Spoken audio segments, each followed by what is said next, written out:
juegos. La primera persona que crea esto, o sea, con el nombre teoría de juegos, se llaman Morgenstern y von Neumann. Ellos sacan un libro que le llaman teoría de juegos, The Theory of Games. Pero esto antes ya sabía, ¿por qué? Porque uno de los ejemplos tenía mucho que ver con juegos. Y de hecho la primera persona que se supone lo utilizó se llamaba Zermelo, un matemático que lo utilizó para medir resultados en juegos de ajedrez. Si uno lee la tesis de John Nash, por ejemplo, que es Non-Comparative Games, porque el libro de von Neumann y Morgenstern plantea la existencia de los juegos cooperativos, pero luego es John Nash quien crea la forma de entender los juegos no cooperativos, y en su tesis Juegos no cooperativos, que luego se volvería un paper, y en el ejemplo, como el ejemplo no era tan claro, porque es muy difícil entender equilibrios para muchas personas, ¿no? Cómo funcionan, y ahí es que plantea el equilibrio Nash para juegos no cooperativos. Él le plantea a un amigo que también está en la facultad de matemática en Princeton que el ejemplo sea un ejemplo del póker. Entonces, ¿por qué se llama teoría de juegos? ¿Por qué le han puesto o terminado poniendo ese nombre? Porque la teoría finalmente al principio fue utilizada mucho para ejemplificarse, fueron utilizados juegos, ¿no? Póker, ajedrez, ¿no? Pero en realidad teoría de juegos trata sobre cualquier situación en que haya al menos dos personas o organizaciones, llamamos jugadores, en que haya espacio para que sus estrategias, es decir, las acciones que ellos toman, impacten las unas con las otras. Es decir, la decisión que yo tomo tiene un impacto sobre la decisión que tú tomas, y la decisión que tú tomas tiene un impacto sobre la mía, y por tanto hay espacio para comportamiento estratégico. ¿A qué nos referimos con comportamiento estratégico? Por ejemplo, hoy día vamos a hablar un poquito sobre lo que pasó con GameStop, ¿no? Y de hecho, pues en la bolsa o el juego en bolsa es un juego no cooperativo, y hay mucho comportamiento estratégico. ¿Por qué? Porque las acciones suben de precio cuando la gente empieza a comprar mucho. Cuando, por ejemplo, si yo compro solito, hoy día, una acción no va a subir. Pero si de la nada toda mi familia decide comprar y todos mis amigos deciden comprar esa acción va a subir. Entonces las acciones de todos nosotros están afectando el valor de esa acción. Pero todos nosotros en realidad tenemos acciones. Si decidimos venderlas, más bien el precio de la acción va a bajar. Entonces nuestras decisiones afectan a la decisión del otro y al lo que llamamos outcome, el resultado de su decisión, y el resultado también de mi decisión. Entonces básicamente es una situación en que hay dos o más jugadores que realizan estrategias, y por tanto cada una de esas estrategias tiene un efecto en el outcome o resultado para cada uno de nosotros, y por tanto hay espacio para lo que llamamos comportamiento estratégico, es decir, pensar cómo yo obtengo el mejor resultado para mí en base a la decisión que él va a tomar y que yo voy a tomar. Entonces, por ejemplo, como te digo, si tú te enteras que un montón de gente está comprando acciones en bolsa, entonces sabes que el precio va a subir, y si tú tienes acciones, de repente a ti te conviene vender. Estás pensando en lo mejor para ti, tomando en cuenta las decisiones que ellos están tomando en ese momento. Entonces, si te sigo bien, la posibilidad ahora que tenemos con las redes sociales de compartir información, de saber información, ha permitido que en la práctica esta teoría se vea visibilizada, y tal vez allí sea un efecto este caso de GameStop. Sí, de hecho, lo que pasa es bien interesante porque o sea, como te comento, la bolsa es un juego no cooperativo, ¿no? Entonces, normalmente, ¿quiénes son los que tienen las opciones reales de ganar en un juego cooperativo? O un juego no cooperativo, son aquellos que tienen más información. Entonces, imagínate el juego del dilema del prisionero, del cual ya estoy seguro mucha gente ha escuchado, ¿no? Que tienes dos prisioneros y están separados en dos lugares distintos, y ambos tienen que decir, ambos han cometido un crimen juntos, tienen que decidir si delatan o no delatan, ¿no? Si le dicen sí o no al fiscal, ¿no? Entonces, si ambos dicen que sí, pues entonces ambos se van a condenar uno al otro, ¿no? Y si ambos dicen que no, los dos van a seguir libres, ¿no? Y si uno dice que sí y el otro dice que no, el que dice que no va a salir libre, y el que dice que sí se va a condenar a sí mismo, ¿no? Se trata de traicionar o no traicionar. Entonces es un juego no cooperativo. ¿Y por qué le llamamos no cooperativo? Porque como ves en este ejemplo, ambos están en celdas distintas. No le decimos no cooperativo porque no puedan cooperar, porque de repente, por alguna razón, los dos terminan diciendo no y salen libres los dos, ¿no? No es que no haya espacio a cooperar, sino que el espacio para cooperar es muy reducido, y por eso le llamamos no cooperativo, porque no hay un canal de comunicación directo. En cambio, cuando hay un canal de comunicación directo, le llamamos juegos cooperativos. Por eso los juegos cooperativos son los más fáciles de solucionar, y por eso son la materia del primer libro de von Neumann y Morgenstern. Y por eso es que Nash revoluciona la teoría de juegos, porque él crea un equilibrio que resuelve juegos no cooperativos, que son la mayoría de los que ocurren en la vida real, en que uno podría decir, por ejemplo, en la bolsa, lo normal es que tú tengas un gran comprador, y por eso que se han visto afectados estos hedge funds, estos fondos de inversión, porque ellos normalmente tienen acceso a información que tú y yo no tenemos en la vida real, ¿no? Ellos tienen analistas, tienen además una cantidad de dinero, o sea, para nosotros poder invertir lo que ellos invierten solos, tendríamos que juntarnos como 100.000 personas, ¿no? Pero en cambio, serían como 100.000 decisiones individuales, digamos, ¿no? De muchas personas, 100.000 personas coordinando juntas, pero ellos solamente toman la decisión ellos solitos porque el monto lo pueden juntar ellos solos. Y la información ellos no la tienen, pero la información yo sí la tengo porque tengo analistas. Entonces es un juego que normalmente ha sido un juego no cooperativo, pero en que la cantidad de información que manejaban y la cantidad de capital que tenían le permitía a los hedge fund managers tener mayor capacidad de maximizar sus ganancias ahí. En cambio, como tú dices, con el uso de las redes sociales, en este caso Reddit, porque han sido Redditors los que han armado a través de una cuenta que se llama Wall Street Bets, los que han armado esta estrategia, han podido replicar lo que es un juego no cooperativo. Wall Street Bets lo convirtió en un juego cooperativo, porque por fin pudieron compartir información. No, ya no había ya estas dos jaulas, sino que están todos juntos en un mismo lugar. Pero ahí hay un elemento más que hay que tener en cuenta. No basta el medio de comunicación. Hay que tener otras dos cosas para que un juego no cooperativo se convierta en un cooperativo. Primero tiene que haber un mecanismo de comunicación directo, en este caso Wall Street Bets. Otra, tiene que haber información, porque de nada serviría que sean todos pues chicos que tienen primero y primaria y todos se junten a invertir, no van a ganar, ¿no? En Wall Street Bets hay mucha gente, claro, uno tiene la idea de que eran pequeños inversionistas, sí, la gran mayoría, pero muchas personas, sobre todo los fundadores, la gente que comparte más información en este Reddit, son personas que en realidad trabajan o trabajaron en el sector financiero, por eso tienen una noción clara de cómo iba a evolucionar, entonces la información estaba ahí. Y un tercer punto es que Wall Street Bets no viene, pues uno diría, a su primer hit, ¿no? Con GameStop, pero en realidad es porque ellos ya, esta cuenta Wall Street Bets no es nueva, ya viene teniendo actividad mucho tiempo, entonces lo que ha ocurrido es que en la repetición, esto le llamamos iteración entre videojuegos. Por ejemplo, si tú conoces con una persona por primera vez, normalmente no vas a confiar en ella, pero si vas hablando con un montón de veces, esta persona te va diciendo datos que de verdad tú vas confirmando, en el tiempo vas a terminar generando toda una coalición de gente que va a estar de acuerdo con tu opinión. Entonces lo que ocurre es que en el tiempo Wall Street Bets se ha ganado la reputación suficiente como para que la gente que lee Wall Street Bets diga, esta es una apuesta correcta, ¿no? Claro, ahí va una pregunta en esto de la cooperación y de la confianza. Claro, si hay traición o si hay un excesivo, digamos, una excesiva, perdón, búsqueda egoísta de ganar y de destruir a los otros buscando monopolios, allí ya claramente es no cooperativo y no funcionaría una de estas soluciones. Sí, sí, o sea, ese es un problemón, o sea, porque lo que pasó acá, no sé si explico o no cómo funciona la parte mejor. de eso. Sí, mejor, me he ido spoileando las cosas, mejor cuéntanos para... No te preocupes. Mira, o sea, lo que ha ocurrido acá se llama un short selling y un short squeezing, ¿no? O sea, lo que han hecho los hedge fund managers que han perdido la apuesta se llama short selling, y lo que han hecho los Wall Street bettors se llama short squeezing. Un short selling, ¿cómo funciona? Digamos que se llama venta en corto. Se dice venta en corto porque una venta normalmente o una compra normalmente es en largo. ¿A qué me refiero en largo? Por ejemplo, yo compro una acción hoy día de, no sé, un banco y me la quedo en el largo tiempo porque yo espero ganar en el largo tiempo. Ya digo, no importa, 20 años y crecerá, y seguramente crecerá en 20 años. Entonces una venta, tomo una posición en largo. Una posición en corto funciona así. Yo soy un hedge fund manager. Imaginemos que yo soy un hedge fund manager y yo digo, el precio de esa acción va a caer. Pero no necesariamente va a caer por razones del valor fundamental, es decir, que de verdad que en realidad esa acción ahorita está sobrevaluada, que dice que vale 10, pero en realidad vale 2, porque en realidad los activos que tiene solo valen 2. También puede ser que yo quiero forzar esa bajada artificialmente. Y ahorita voy a explicar cómo funciona esto. Digamos que yo soy un fondo muy, muy grande, un hedge fund muy, muy grande. Si yo soy un hedge fund muy, muy grande, lo que la gente empieza, igual es como que si lo dijera algo sobre derecho civil, lo dijera una de las mayores autoridades de derecho civil en un juicio, el juez le va a hacer caso, ¿no? Porque va a decir, esto es una autoridad, ¿no? Entonces, ¿qué pasa? Que un hedge fund manager lo mire. ¿Qué pasa cuando un hedge fund manager, un manager dice, yo puedo realizar yo voy a realizar tal inversión? Entonces la gente empieza a decir, entonces debe tener una información correcta. ¿Qué pasó en este caso?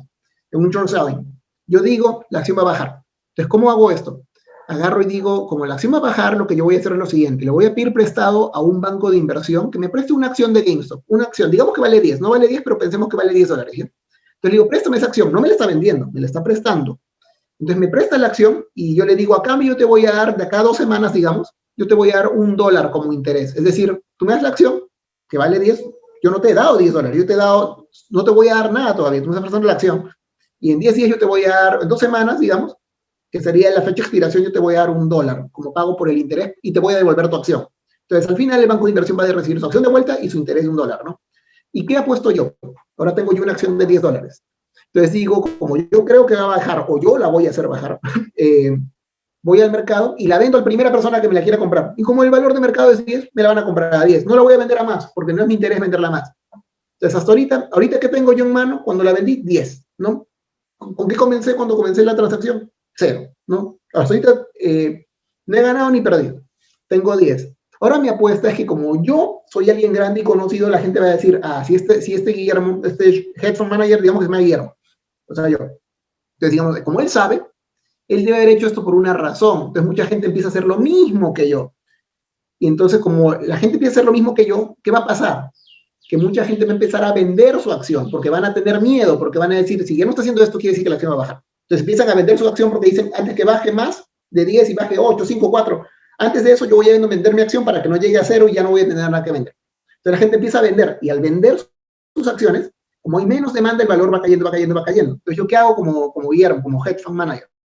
Digo, ahora cuando está en 5, voy a comprar una acción a cualquiera. Blum, la compro. ¿Cuánto tenía yo? 10, ¿no? Ahora como pagué 5, ahora tengo una acción y $5, ¿no? Le devuelvo su acción al investment banker y le doy uno más, ¿no? Entonces, ¿cuánto me quedo yo? Con 4. ¿Con cuánto comencé? Con 0. ¿Cuánto es mi spread? O sea, la diferencia entre lo que comencé y gané, 4. Comencé y gané 4. Entonces, es mi ganancia, es mi spread. Así llamamos spread.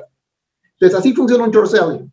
Pero ahora, como yo puede ocurrir algo distinto. O sea, el short selling depende mucho de la reputación de quien lo hace o de la espalda financiera de quien lo hace. Porque puede ocurrir algo raro que se llama short squeezing. Dame un segundito. Sino que tengo la ventana abierta y todo el ruido está entrando. Bueno, entonces, un short squeezing funciona de otra manera. ¿Cómo funciona un short squeezing? Digamos que yo al otro lado, yo no soy este hedge fund manager, yo estoy viéndolo desde el otro lado y digo, yo sé qué quiere hacer esta persona. Este hedge fund manager quiere bajar el valor de la acción de manera artificial. Eso es lo que quiere hacer. Y yo puedo ganar de esto, digo. ¿Sabes cómo voy a ganar? Voy a hacer que el valor de la acción suba. Pero para que suba un montón de gente tendría que comprar, o yo tendría que hacer un súper, o sea, lo normal es que un short squeezing lo haga otro hedge fund manager. Es decir, yo soy un hedge fund manager enemigo de este hedge fund manager, del hedge fund manager Guillermo, y digo, yo la voy a hacer subir a la fuerza. Este hombre está vendiendo acciones, está jugando short selling, yo voy a empezar a comprar. Y voy a comprar tantas que el valor que valía 10 va a valer 15. Entonces, cuando Guillermo quiera devolver la acción, ¿cuánto tiene en plata cuando le vendió 10? Va a querer comprar para devolverle su acción, pero está en 15. Entonces va a tener que no solo dar los 10, sino sacar su propio bolsillo 5 más. Y cuando se lo devuelva, va a tener que darle una acción que vale 15 más 1 más 16, perdió 6, ¿no? Comenzó con 0 y quedó en menos 6. Pero eso solo pasa si se sube el valor de la acción. Entonces yo, como un hedge fund enemigo, lo que voy a hacer es, voy a comprar tantas acciones que el valor va a subir y lo quiebro, ¿no? Y a ese hedge fund manager que Guillermo lo quebré, ¿no? Porque va a perder mucha plata. ¿Qué es lo que está pasando con estos hedge funds, con este par de hedge funds que han perdido dinero, ¿no? Que ya cerraron su posición, es decir, ya terminaron, no han quebrado, pero a lo que han hecho es, básicamente han perdido como una buena cantidad de miles de millones, ¿no? Entonces, ¿qué han hecho estos chicos como Wall Street Bets? No es un hedge fund manager grande, ha requerido pues que un montón de gente se ponga de acuerdo para poder replicar lo que haría un hedge fund manager enemigo, ¿no? Entonces, la apuesta en la que han convencido a la gente dentro de Wall Street Bets, y funcionó, es vamos a comprar tantas acciones que estas personas lo que van a hacer, lo que va a ocurrir con esos hedge fund managers que han apostado con ventas en corto, ellos no van a ganar dinero, sino que el valor, porque no va a bajar, sino que como vamos a comprar un montón de acciones, va a subir. Pero eso, ¿qué va a hacer? Cuando suba, que estaba a 10 y empezar a subir, como nosotros también vamos a comprar a 10 en Wall Street Bets, todos nosotros, vamos a ganar porque empieza a subir 15, 20, 30. Entonces cuando vendamos, vamos a tener 30, vamos a ganar un montón de plata. Pero para eso requerimos dos cosas. Uno, que todos compremos, Y dos, y es algo que tú lees en el Reddit a cada rato, en este Reddit, que dicen hold the line, no mantengan la línea, es decir, no se pongan nerviosos, no vendan, porque si vendes, ¡plum!, se cae el valor, ¿no? Entonces lo que tienes que convencer a la gente es no solo compren, sino no se vayan a salir. Entonces no vayan a vender, sigan comprando y aunque haya presión de que el mercado, los medios de comunicación digan va a caer la acción, no les hagan caso porque ese es un truco. Y eso es lo que ocurrió. Entonces la acción que vendía pues 20, 30 dólares terminó en su mayor punto por unas horas nada más. Tocó 500 dólares. Ahorita está en 90 dólares, pero igual es mucho más de lo que valía cuando comenzó este short squeezing, ¿no? Entonces eso es lo que ocurrió en esta transacción, ¿no? Discúlpame que ha sido un poco larga la explicación.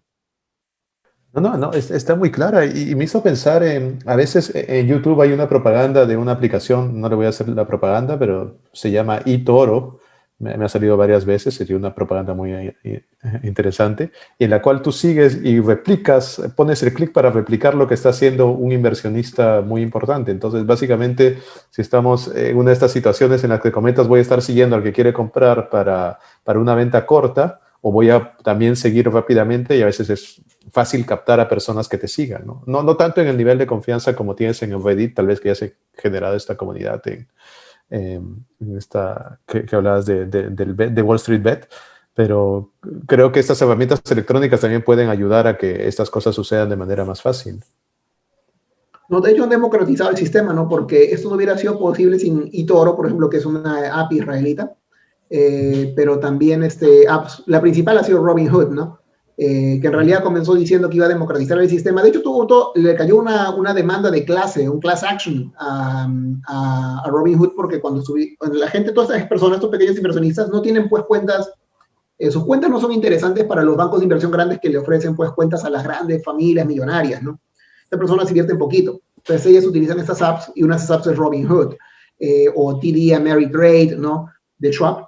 Y Toro, ¿no? Entonces lo que ocurrió fue que Robinhood en un momento dijo ya no te voy a dejar comprar más acciones. Entonces las personas de Wall Street Bet se quejaron porque dijeron si tú no me permites comprar más acciones pero permitía vender, eso quiere decir que lo que estaba permitiendo era básicamente lo que estaba creando esta app al negarle a la gente seguir comprando era permitir que la acción baje de vuelta de precio y eso pues los iba a quebrar a esas personas.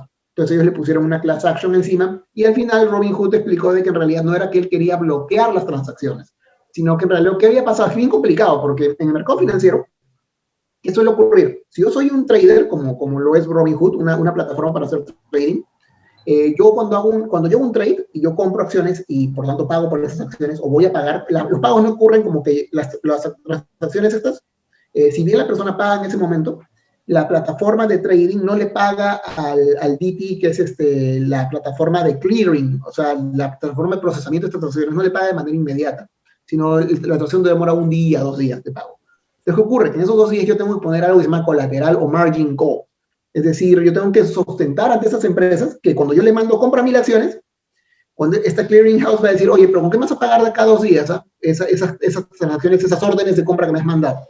Yo le tengo que mostrar que tengo un margin call suficiente para responder por esas compras. Entonces, tanta gente estaba comprando que Robinhood demoró un día para conseguir una línea de crédito de $1.000 millones.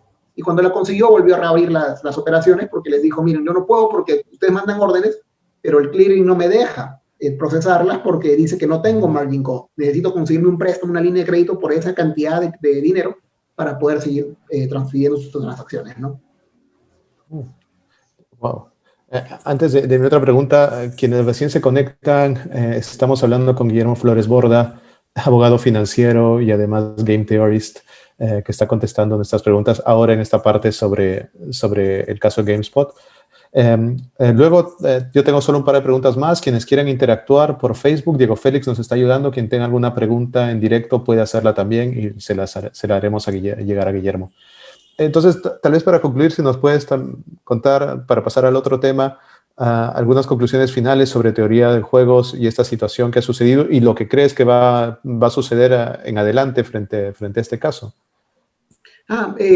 Justo ha empezado a salir análisis de teoría de juegos respecto a esto porque, o sea, para un Game Theory es recontra interesante, ¿no? Pensar que esto parece ser un juego no cooperativo cuasi imposible, porque tú requieres una cantidad de gente y de capital invertido y de convencimiento, o sea, como te contaba, necesitas elementos, no necesitas el mecanismo de información, de comunicación. Necesitas la información y además necesitas algún tipo de incentivo para que la gente sienta que de verdad en la repetición de que han habido apuestas favorables, positivas, con información de esta plataforma, es que la gente finalmente se ha convencido a la gente de esa plataforma en invertir esa cantidad de plata, ¿no? Y tanta gente a la vez. Entonces, esos elementos, información, medio de comunicación directo y repetición casi nunca se dan. Ahora el tema es el otro juego, porque el juego de entrada es un juego no cooperativo que se ha convertido en un juego cooperativo por la presencia de estos tres elementos.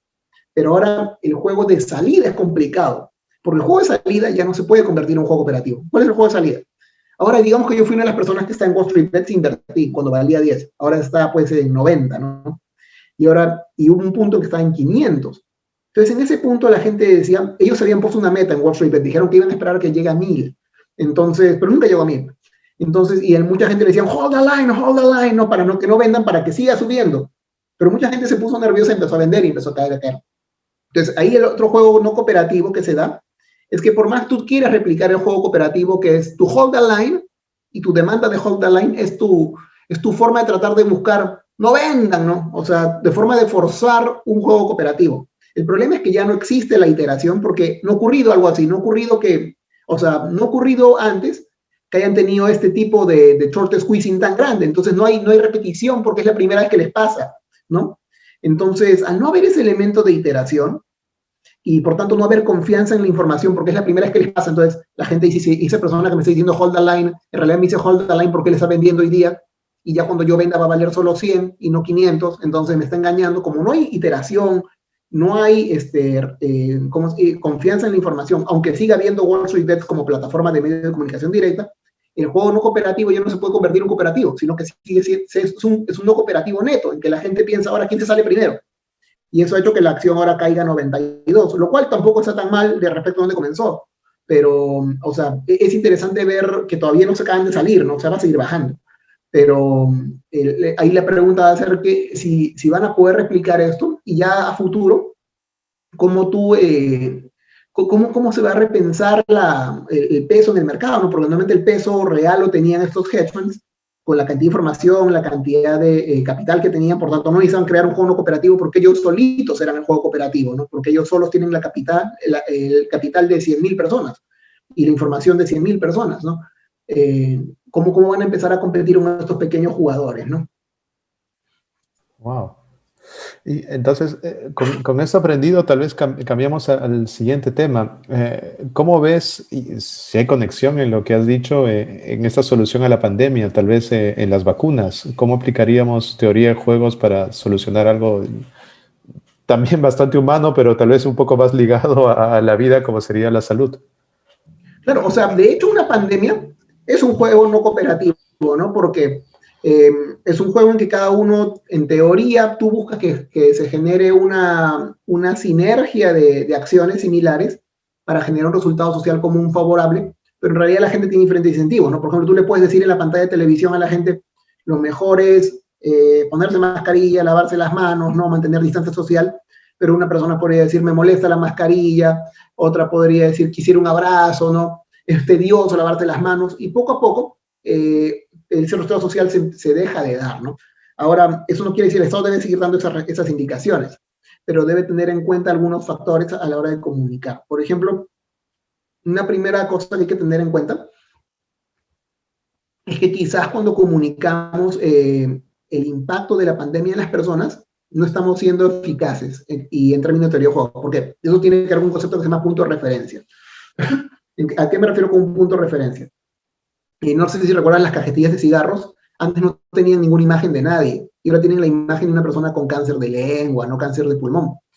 Y uno cree que eso desincentiva el consumo de tabaco, pero en realidad lo desincentiva hasta un nivel. En realidad lo que hace más bien es mantener el consumo más o menos relativamente, o sea, uno diría, entonces, ¿por qué no se han acabado? Porque sigue habiendo fumadores, ¿no?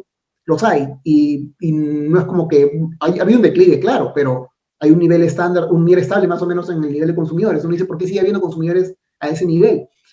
Porque es un tema de punto de referencia. ¿A qué me refiero? Si yo te pongo esa imagen y tú tienes, pues, eres un chico de 20, 30 años, tú lo ves y dices, claro, pero cáncer de pulmón, cáncer de lengua, eso le va a dar pues a las personas 60, 70 años, no a mí, ¿no? ¿A mí cuándo me dará? Entonces, el punto de referencia es tan lejano que eso, hay una parte de teoría de juegos que se llama racionalidad y otra parte de teoría de juegos que se llama epistemología interactiva, ¿no? Como el conocimiento se armando de manera interactiva. Y en esa rama hablamos de puntos de referencia. Entonces, el punto de referencia está tan lejano que la persona dice, nunca me va a dar, entonces yo consumo, ¿no? Pero en cambio, si pusiéramos en las cajetillas causa impotencia, causa tos crónica, ¿no? Cosas así, cosas que te puedan pasar, causa sinusitis, causa insomnio, ¿no? Entonces la gente diría, esas son cosas que me pueden pasar. Entonces, ante eso, yo decido dejar consumir hoy en día, pero el efecto es menor, da menos miedo. Sí, pero es más cercano a ti. ¿Y a qué me refiero con esto? En el caso de esa pandemia, ¿no? Quizás la prensa y el gobierno deben poner más énfasis en enfatizar los síntomas llamados leves. ¿Por qué? Porque ponemos mucho énfasis en el tema de las personas que están muriendo en UCI, ¿no? Y eso está bien, pero el problema es que tú tienes que empezar a hacer, recalcar el nivel de impacto que tienen los síntomas leves. Yo acabo de tener COVID y la verdad los síntomas leves sí son leves en teoría, ¿no? Pero en realidad, o sea, no sé si a todos les habrá pasado así, pero a mí sí me ha dejado golpeado. Y además es todo el estrés, los días de que no trabaja, además he hecho poder contagiar a otras personas, ¿no? Hay otro tema, además del tema físico, que en realidad sí es duro, por más leve que sea, también hay otro tema, pues, del estrés de no estar haciendo daño a las personas en tu entorno, ¿no? Y el hecho de mantenerte aislado por un tiempo, sin poder trabajar, ¿no? Entonces yo creo que el Estado debe tener en cuenta ese tema, el punto de referencia. Otro tema que hay que tener en cuenta es el tema de cómo nosotros enfatizamos ciertos incumplimientos, ¿no? Porque ahora pues tenemos el incumplimiento de la cuarentena, se castiga siendo llevado a un centro de retención, ¿no? El problema es que yo creo que, o sea, sí, creo que debe haber una sanción. Ahora el problema es cuando tú muestras que hay mucha gente y los casos en que los capturas, es decir, por ejemplo, fiesta en tal lugar y nos llevamos tales personas. Entonces, cuando tú haces eso, tú quizás lo ves como, claro, le estoy mostrando a la gente en qué momento los capturé y cómo me los llevé al centro de retención. Pero en términos de teoría de juegos, tú lo que estás haciendo es reforzando una imagen que ya está grabada en la mente de la persona, sobre todo los más jóvenes. Dicen fiesta, ven fiesta y dicen mandado a centro de retención, pero ellos no van a captar la idea de retención por más que tú les estés mostrando la idea de retención. Ellos simplemente refuerzan la idea de fiesta, porque está construyendo sobre algo que llamamos nosotros eventos. Entonces, este evento que veo en la televisión de incumplimiento construye sobre otro evento que ya está en mi cabeza anterior. Entonces, yo no voy a recordar el efecto de retención. Y dice, pero ¿por qué la gente sigue haciendo esto si hay castigos, no? Porque tú estás comunicando no necesariamente algo correcto en términos de teoría de juegos.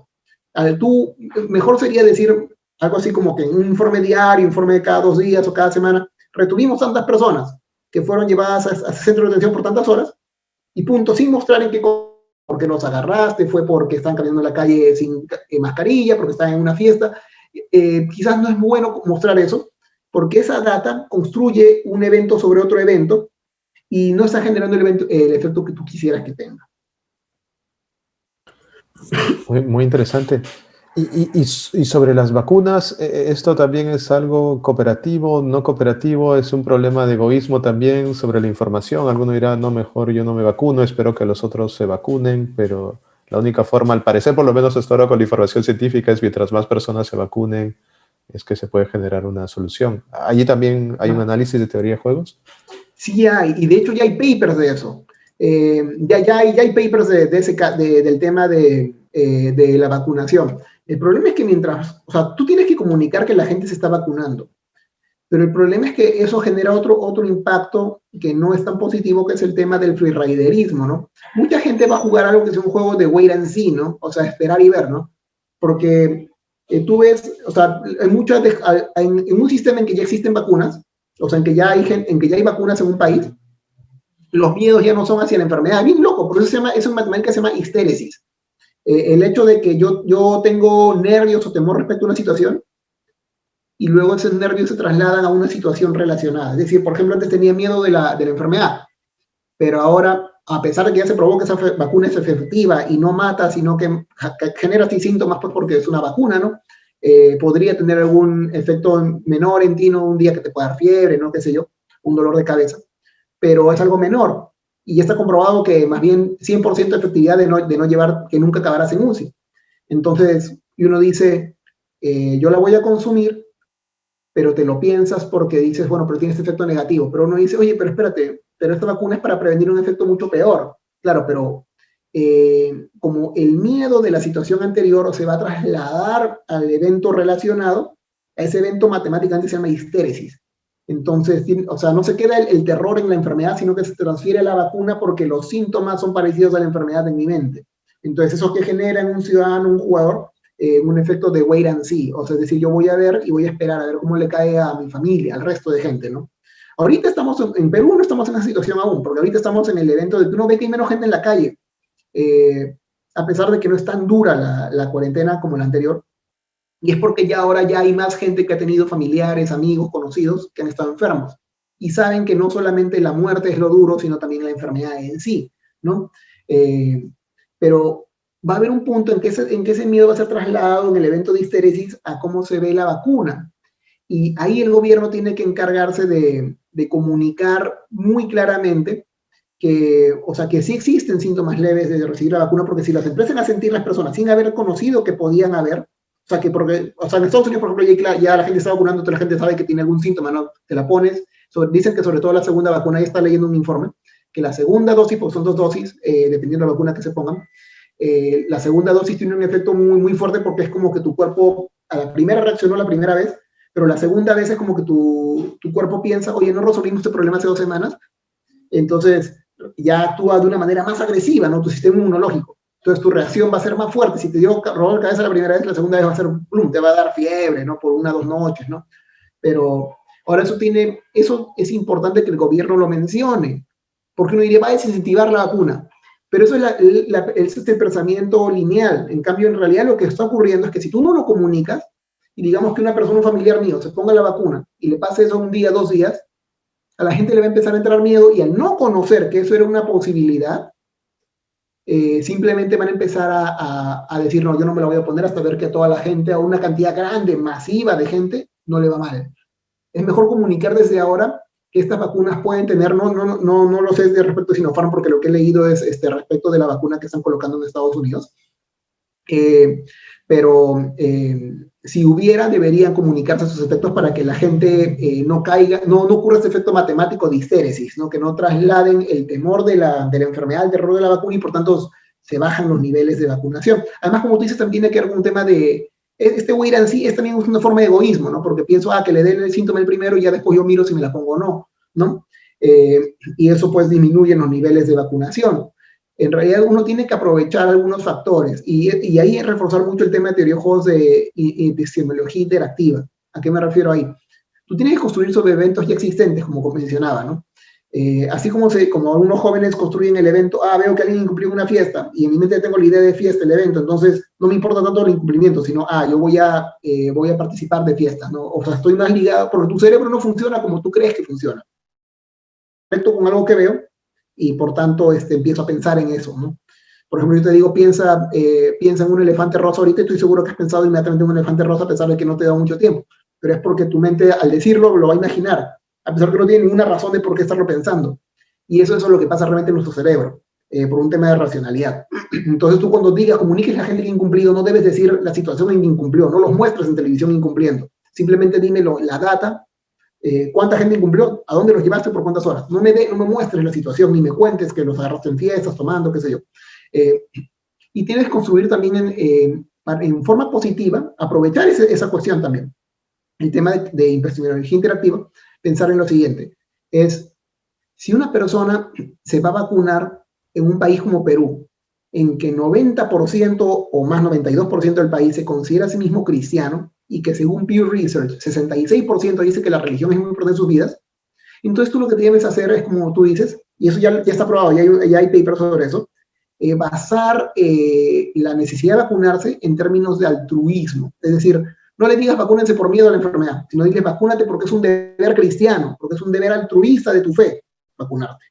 Entonces, la gente, como vas a construir sobre un evento previo que ya está muy internalizado como su fe, que la han vivido años y décadas, para los mayores décadas, entonces va a ser más aceptable para ellos la colocación en ese discurso, en lugar de darles un discurso de póngansela por temor. Porque el temor al final lo que vas a hacer es, sí funciona en una primera etapa, El problema es que luego puede ocurrir el evento de histéresis que comento, ¿no?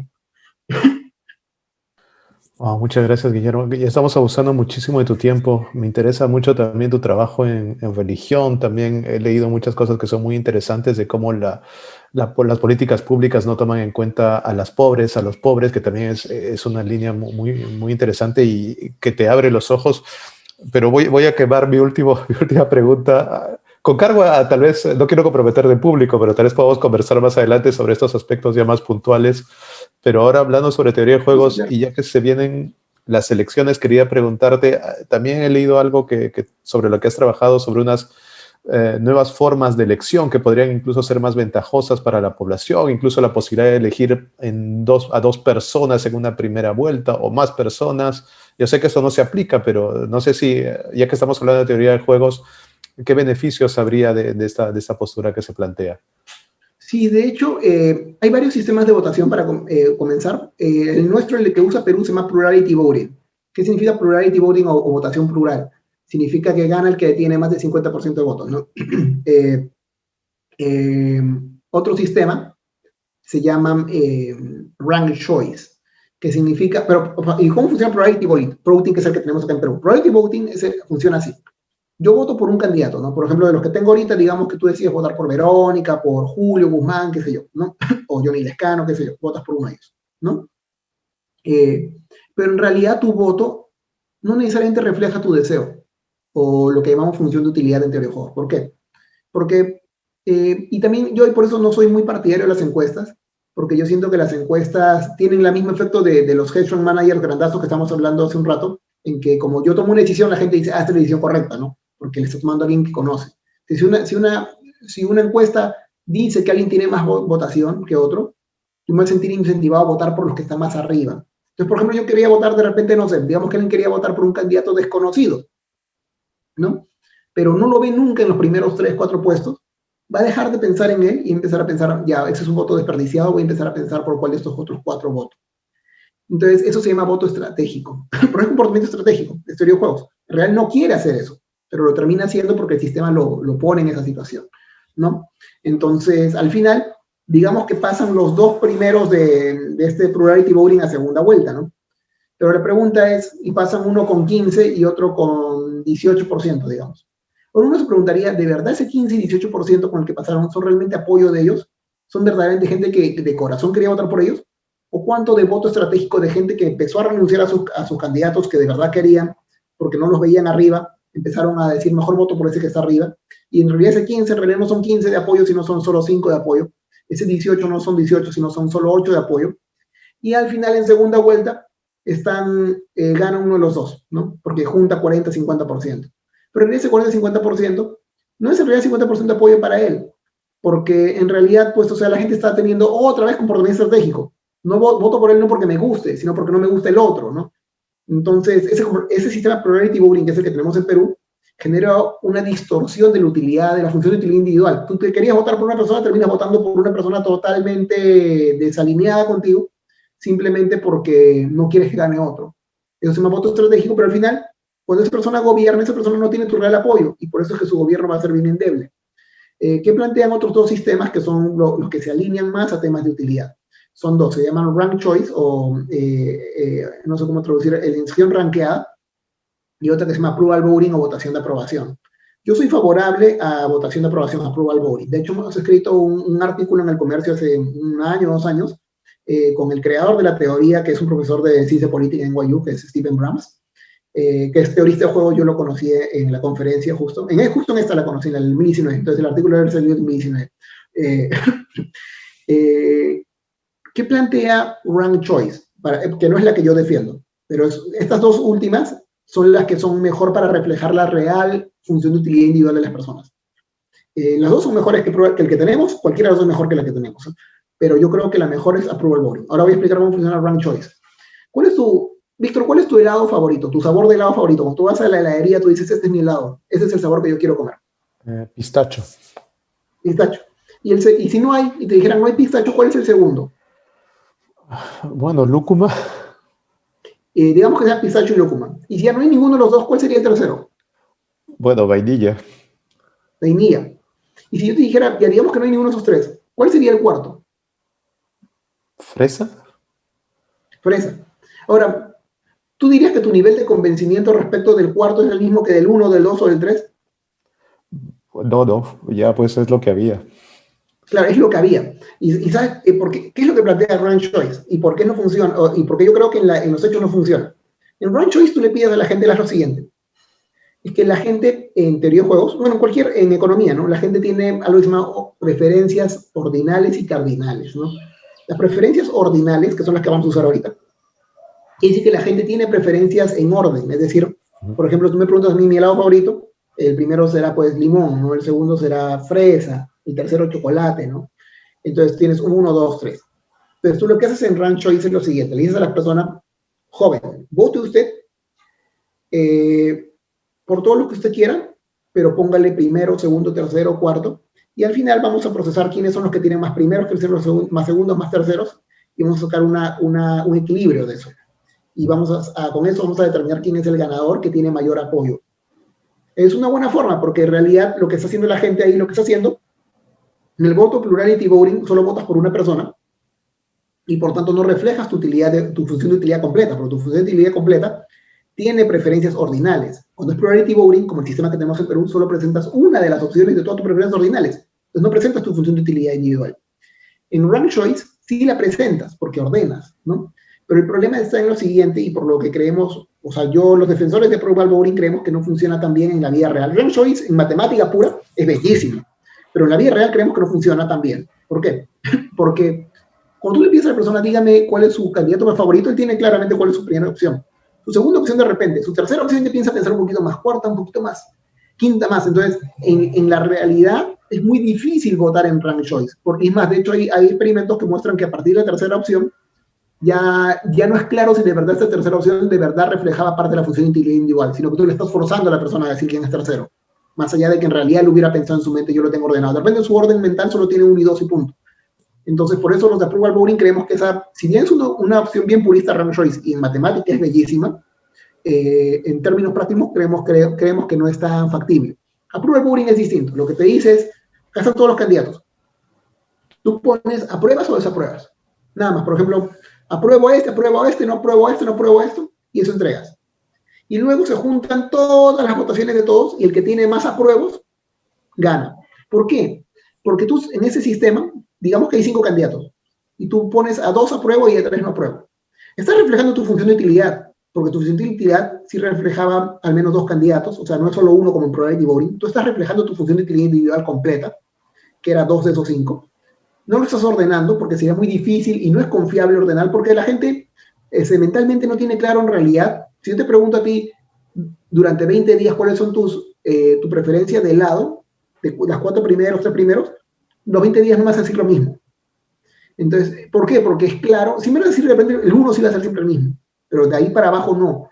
¿Por qué? Porque tu preferencia original es muy difícil de determinar. De repente hasta el 2.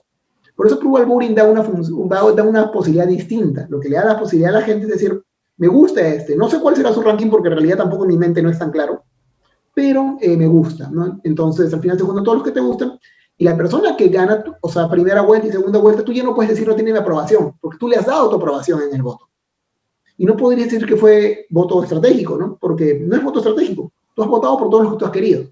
No todos los que te has querido, tú has puesto a prueba. En cambio, en Plurality Voting, que es el que tenemos acá, no, porque de repente tú podrías decir, pero yo voté por él porque es lo que había, pues, ¿no? Entonces, es más fácil desligarse emocionalmente, políticamente, de un candidato que ganó en Plurality Voting, en Approval Voting o en Rank Choice.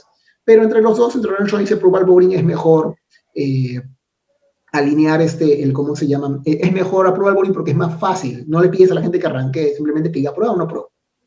Y nosotros creemos que debería modificarse así. En Estados Unidos se está modificando en algunas ciudades el sistema de votación.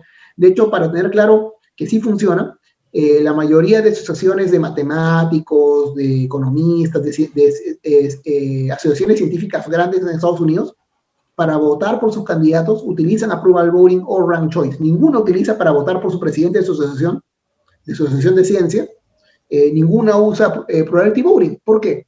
Porque pues ellos saben que es mejor, para tener un mejor representante, Probability Voting es el peor sistema. porque lo que hace es elegir los dos extremos, que en realidad son dos extremos que tienen muy poquito apoyo. Entonces sí se ha usado, se está usando ahora en ciudades, el año pasado se aprobó en Fargo, este año se está tratando de aprobar, parece que sí va a pasar en San Luis. Entonces ya hay una corriente, ¿no?, de tratar de utilizar un mejor sistema de votación en Estados Unidos. Veamos qué pasa. Oye, Guillermo, muchísimas gracias. Habíamos pensado en media hora, nos has regalado otra media hora más. Me siento muy agradecido por ello. Así que muchas gracias. No sé si quieres darnos algunas últimas reflexiones. Sí, no, muchas gracias, más bien porque me ha divertido mucho. Y quería comentar algo final, porque algo que no había comentado del tema de pandemia. El tema de la vacunación es bien interesante en términos de teoría de juegos, y está analizado. De hecho, salió un paper hace poco que mencionaba, usando teoría de juegos, y mencionaba algo interesante. Tú tienes tus sistemas de protección, digamos. Hay uno que se llama el sistema directo de protección y el sistema indirecto. El sistema directo, esto tiene que ver con temas de la vacunación, es decir, digamos que ya tienes la vacuna en un país. Entonces tú tienes que decir a qué grupos vacunar. Si vacunas a los grupos que tienen más riesgo, o sea, las personas mayores con comorbilidad, ¿no? O si vacunas a las personas que son las más bien con mayor riesgo de contagiar a otros, es decir, los más jóvenes, ¿no? La gente que trabaja en primera línea, la gente que trabaja haciendo delivery, ¿no? Entonces tú dices, ¿a quién vacuno primero? Si tú vacunas a las personas que tienen comorbilidades mayores, ¿no?, que tienen más riesgo, se le llama protección directa. Si vacunas a las personas que tienen más riesgo, no de ellos contagiarse y morir, sino de ellos contagiar a otros, se le llama protección indirecta. En un país que va a tener la vacuna de manera temprana, tú deberías optar por la protección directa, que es lo que ha hecho Estados Unidos. Estados Unidos está vacunando a las personas, bueno, está vacunando principalmente a las personas con más riesgo, pero también está vacunando a algunas personas más jóvenes porque sobran vacunas y no se pueden, como tú sabrás, estas tienen que tener un tiempo de refrigeración y en el camino a veces se pierden. Había varias noticias de Estados Unidos que se iban a hacer perder y a la gente la han puesto en la misma carretera, ¿no? La vacuna, ¿no? Bueno, entonces, la idea es protección directa en un país que tiene la vacuna de manera temprana, no digamos en este trimestre, este primer cuatrimestre, ¿no? En un país que la va a tener más lejos, la idea es, pero ojo, eso tiene un caveat en el paper, es solo si se confirma que una persona vacunada tiene menor capacidad o nula capacidad de contagiar a otro. Es decir, tú confirmas que una vez que ya te vacunaron, tú ya no puedes contagiar a otro. Solo cuando se confirme eso, un país como Perú, por ejemplo, que va a tener la vacunación masiva mucho más tarde, debería optar por la protección indirecta. Es decir, cuando llegue la vacuna, sí se hubiera confirmado de que las personas vacunadas ya no contagian o contagian muchísimo menos, entonces en ese caso deberíamos optar por la protección indirecta. Entonces, eso es un tema o sea, que me dejó pensando porque, o sea, tiene sentido, ¿no? Pero haciendo siempre el caveat de solamente si se llega a confirmar que la vacuna que tengamos tiene el efecto de reducir la capacidad de contagio de la persona vacunada, ¿no? Ay, interesante. Sí, nos has dado mucho para pensar. Bueno, yo me voy con muchas ideas en la cabeza y para reflexionarlas. Y bueno, muchísimas gracias nuevamente, Guillermo. Gracias por compartir también cosas tal vez tan personales. Has sido muy generoso, como siempre, de tu parte. Y ya saben, a todos quienes nos siguen, pueden también hacer sus comentarios. Tal vez luego cuando vean el video pueden seguir a Guillermo también, que tiene muchas de estas reflexiones en sus redes sociales. Y si quieren, también pueden tenerlo como profesor en el curso de Teoría de la Negociación en la Maestría de Derecho Internacional Económico. Y estamos en proceso de admisión, así que tienen hasta el 16 de febrero para matricularse. Muchísimas gracias a todas y todos. Muchas gracias, Guillermo, nuevamente. Que estés muy bien. Hasta una próxima ocasión. Muchas gracias a todos. Muchas gracias, Víctor. Que estén bien. Hasta luego. Gracias, Diego Félix, también en los controles. Nos vemos.